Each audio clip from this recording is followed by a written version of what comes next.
শিশু পড়ে তার ড্রেস নষ্ট হোক, তার স্কুলে যাওয়া বন্ধ হোক। এবং আমি আশা করি আগামী নির্বাচনের আগেই এই রাস্তার কাজ আমরা যে কোনো মূল্যে শুরু করবই ইনশাআল্লাহ।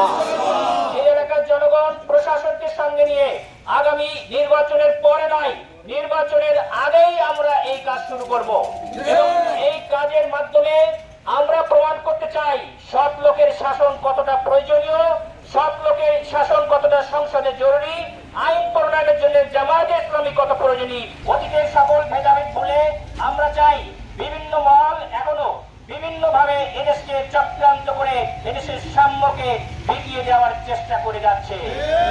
এই ষড়যন্ত্রে বাংলাদেশ জামায়াত ইসলামী কোনো প্রকারে পা দেয় নাই, ভবিষ্যতেও দেবে না। আপনারা দেখেছেন যে কোনো ক্রান্তিকালে, দেশের সকল ক্রান্তিকালে 5ই আগস্টের থেকে শুরু করে গত রাত পর্যন্ত বাংলাদেশ জামায়াতে ইসলামীর আমির ডাক্তার শফিকুর রহমান এদেশের একমাত্র কান্ডারি হিসেবে দায়িত্ব পালন করেছেন। ভবিষ্যতেও বাংলাদেশ জামায়াতে ইসলামী ডাক্তার শফিকুর রহমানের নেতৃত্বে সত্যিকারের বাংলাদেশের অভিভাবক হিসেবে আমরা চাই এবং আমরা করবই ইনশাআল্লাহ।